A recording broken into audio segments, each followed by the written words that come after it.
How are you doing, everybody? Welcome to episode number 2 of the Andika Bulletin. So, what happened last night? Not too much on Wall Street. 25 points Dow was down by. The best performer was the tech-heavy Nasdaq.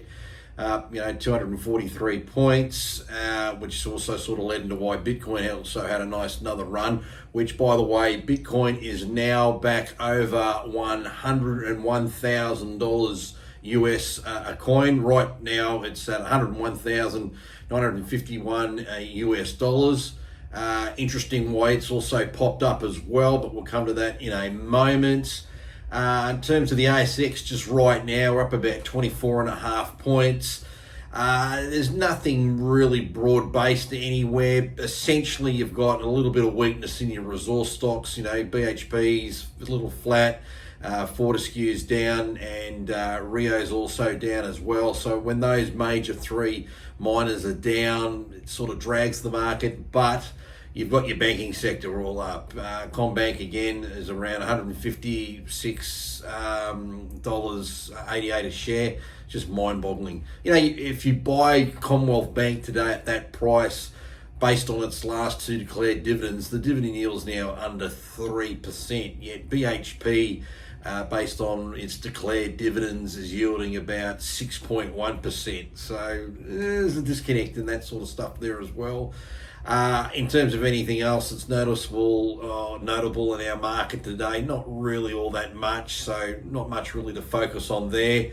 Now, here's just some interesting reading that I noticed over the last couple of hours. This is a good article again found on Zero Hedge, as I mentioned in yesterday's pilot episode. Great website to go to. Lots of great information, but basically the article's about the US dollar's share as a global reserve has hit a 30-year low. So there's the chart there that just shows the steady decline of the US currency in the sense of it being used as the reserve currency of the world. So it's now about 57%. And the article also goes on to also talk about, the other currencies that are taking, part of that percentage. What it really highlighted, though, is this last chart down the bottom here.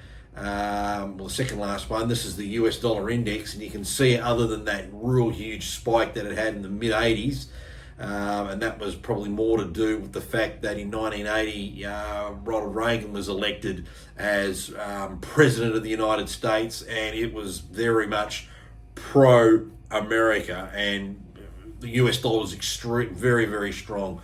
We've had all these other periods, of course, that you can see on the chart.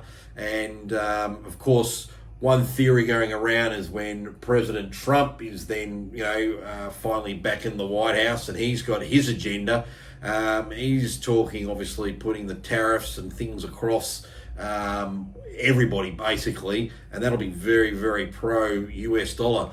And that's interesting because there was another story that came out that good old Trump style, he blasted it as fake news. It was to do with the Washington Post, who basically came out and suggested that Trump and his people might be more inclined to moderate their stance on tariffs before, he's sworn in as president again. And in Trump's style, he goes, the story in the Washington Post, quoting so-called anonymous sources, which don't exist, incorrectly states that my tariff policy will be pared back.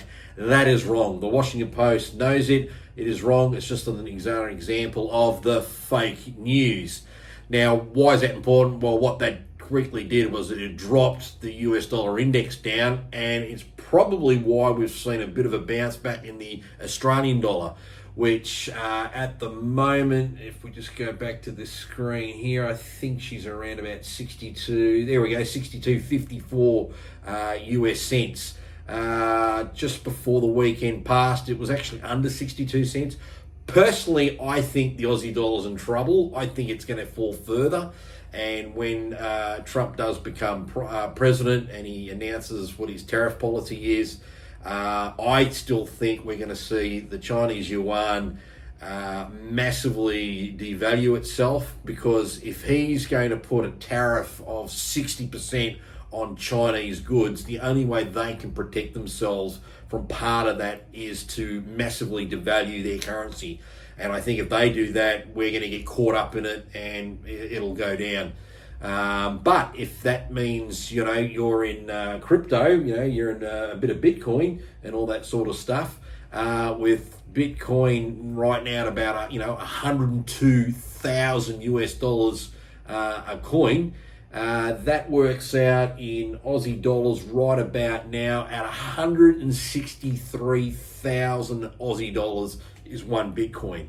And that alone should give everyone an example of why Bitcoin's important, because it is protecting you from your own fiat currency's debasement. We have the Aussie dollar, and obviously it's not worth that much when you go and compare it in the global world. You might be a rich Australian. If you sell your $2 million home here, you can't go over in the States and buy a $2 million home, because by the time you convert the Aussie into American, you're going to be behind the eight balls, if you know what I mean. You're not going to get the money.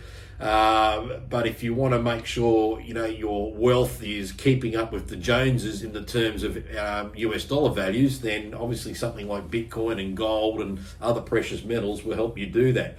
But just to show you there, Bitcoin's at 102,000 US dollars, which based on the currency today is roughly 163,700 Aussie dollars. So that's important there.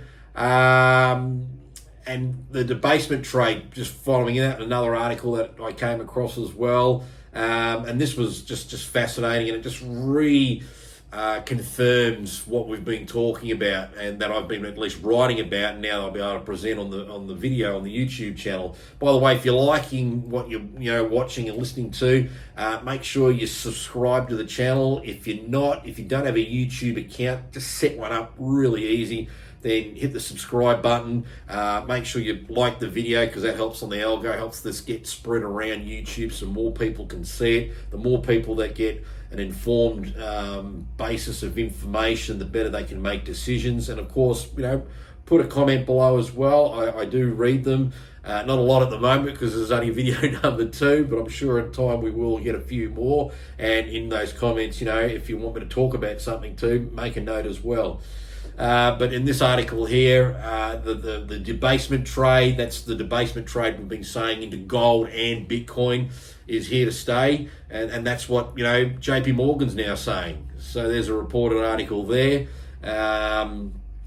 Basically, they're really suggesting that because fiat money, particularly in the US dollar, is losing over time more and more of its reserve status, and just naturally on the basis that $100 in your pocket today, be it 100 Aussie, as you know, in a year's time or 2 years' time, that $100 won't buy you the same amount of goods or services as it does today. So Bitcoin in particular and gold are excellent substitutes to, at least in US dollar terms, allow you to keep your pricing power, at least alive and not going backwards and that sort of stuff. So one of my other goals was, when doing these videos, was make sure I try and keep them as brief as possible. So I'm nearly at 9 minutes. So on that basis, I'm going to wind this one up. So we'll catch everybody tomorrow. So until then, take it easy, and we'll see you tomorrow.